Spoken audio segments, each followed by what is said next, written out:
Chapter 2. Employments, Recruitment and Employee Management. Article 9. Employments and Creation of Employments. 1. Employment is any income-generating laboring activity that is not prohibited by law. 2. The state, employers and the society have the responsibility to create employment and guarantee that every person, who has the work capacity, has access to employment opportunities. Article 10. Right to work of employees. 1. An employee shall have the right to choose his employment, employer in any location that is not prohibited by law. 2. An employee may directly contact an employer or through an employment service provider in order to find a job that meets his or her expectation, capacity, occupational qualifications, and health. Article 11. Employment Plan. 1. Employers have the right to recruit employees directly or through employment agencies or outsourcing enterprises. 2. Employees shall not pay any employment cost. Article 12. Responsibility of an employer for employee management. 1. Prepare, update, manage, use the physical or electronic employee book and present it to the competent authority whenever requested. 2. Declare the employment status within 30 days from the date of commencement of operation, and report periodically on changes of employees during operation to the local labor authority under the People's Committee of the province, hereinafter referred to as Provincial Labor Authority, and to the Social Security Authority. 3. The government shall elaborate this article. Chapter 3. Employment Contract. Section 1. Conclusino of an employment contract. Article 13. Employment Contract. 1. An employment contract is an agreement between an employee and an employer on a paid job, salary, working conditions, and the rights and obligations of each party in the labor relations. A document with a different name is also considered an employment contract if it contains the agreement on the paid job, salary, management, and supervision of a party. 2. Before recruiting an employee, the employer shall enter into an employment contract with such employee. Article 14. Forms of employment contract. 1. An employment contract shall be concluded in writing and made into 2 copies, one of which will be kept by the employee, the other by the employer, except for the case specified in Clause 2 of this article. An employment contract in the form of electronic data conformable with electronic transaction laws shall have the same value as that of a physical contract. 2. Both parties may conclude an oral contract with a term of less than 1 month, except for the cases specified in Clause 2 Article 18, Point A Clause 1 Article 145 and Clause 1 Article 162 of this Labour Code. Article 15. Principles for conclusion of an employment contract. 1. Voluntariness, equality, good faith, cooperation, and honesty. 2. Freedom to enter into an employment contract which is not contrary to the law, the collective bargaining agreement, and social ethics. Article 16. Obligations to provide information before conclusion of an employment contract. 1. The employer shall provide the employee with truthful information about the job, workplace, working conditions, working hours, rest periods, occupational safety and health, wage, forms of wage payment, social insurance, health insurance, unemployment insurance, regulations on business secret, technological know-how, and other issues directly related to the conclusion of the employment contract if requested by the employee. 2. The employee shall provide the employer with truthful information about his/her full name, date of birth, gender, residence, educational level, occupational skills and qualifications, health conditions and other issues directly related to the conclusion of the employment contract which are requested by the employer. Article 17. Prohibited acts by employers during conclusion and performance of employment contracts. 1. Keeping the employee's original identity documents, diplomas, and certificates. 2. Requesting the employee to make a deposit in cash or property as security for his or her performance of the employment contract. 3. Forcing the employee to keep performing the employment contract to pay debt to the employer. Article 18. Competence to conclude employment contracts. 1. Employees may directly conclude their employment contracts, except for the cases specified in Clause 2 of this article. 2. In respect of seasonal works or certain jobs which have a duration of less than 12 months, a group of employees aged 18 or older may authorize the representative of the group to conclude the employment contract, in which case such employment contract shall be effective as if it was separately concluded by each of the employees. The employment contract concluded by the said representative must be enclosed with a list clearly stating the full names, ages, genders, residences, and signatures of all employees concerned. 3. The person who concludes the employment contract on the employer's side shall be a. The legal representative of the enterprise or an authorized person as prescribed by law. B. The head of the organization that is a juridical person, or an authorized person as prescribed by law. C. The representative of the household, artels, or an organization that is not a juridical person, or an authorized person as prescribed by law. D. The individual who directly hires the employee. 4. The person who concludes the employment contract on the employee's side shall be a. The employee himself or herself if he or she is 18 or older. b. The employee aged 15 to under 18 with a written consensus by his or her legal representative.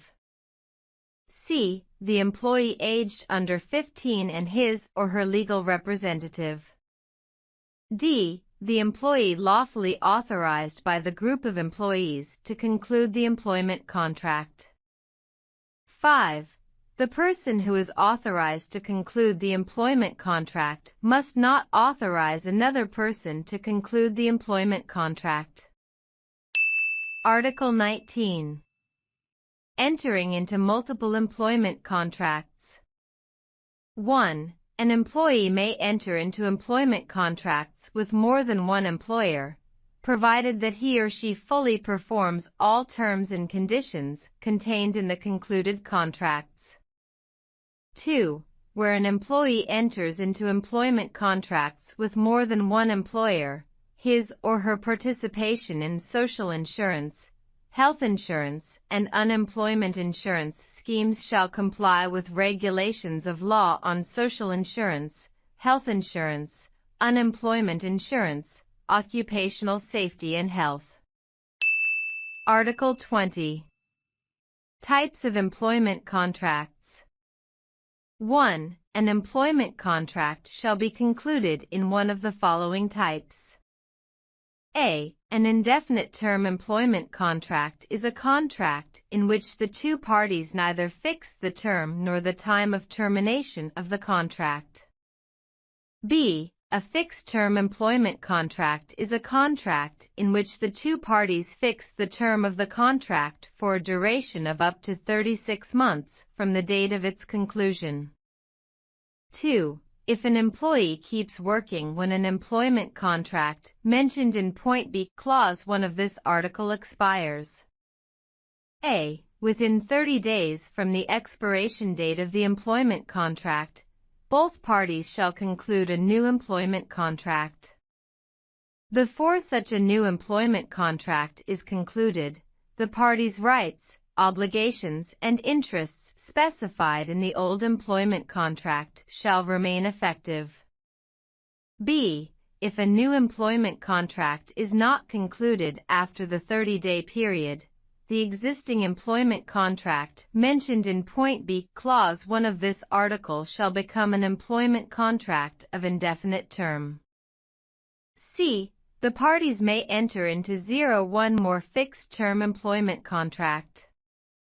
If the employee keeps working upon expiration of this second fixed-term employment contract, the third employment contract shall be of indefinite term, except for employment contracts with directors of state-invested enterprises and the cases specified in Clause 1 Article 149, Clause 2 Article 151 and Clause 4 Article 177 of this Labor Code.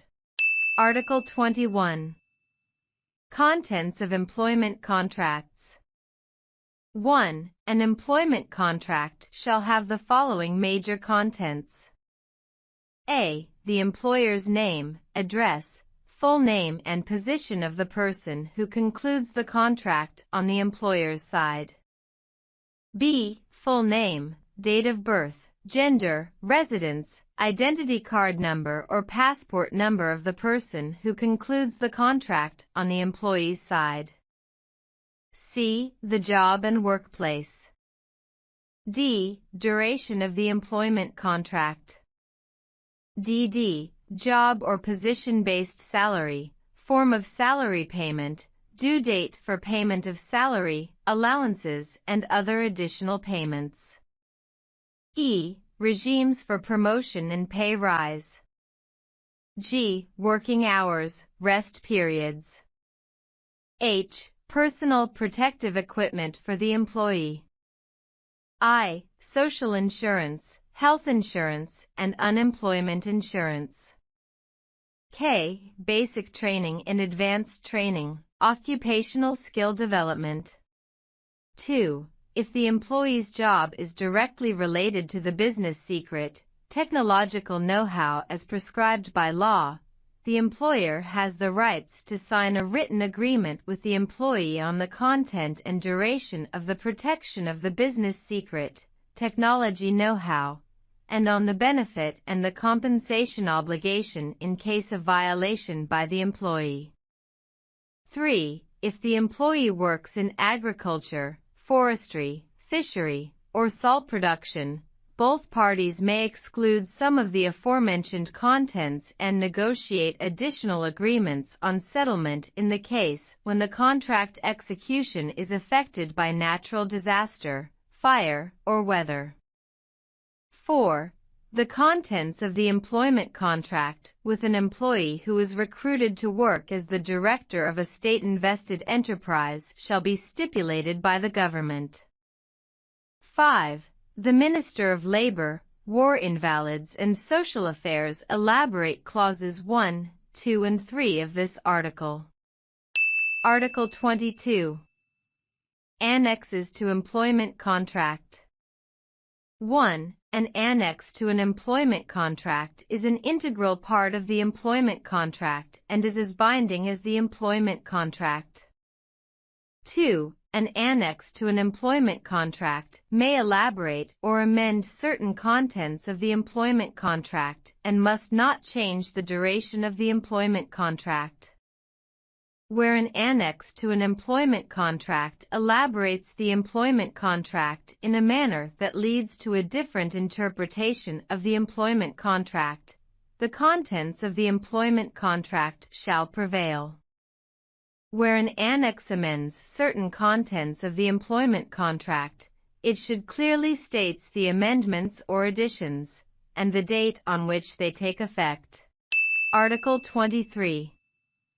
Effect of employment contract.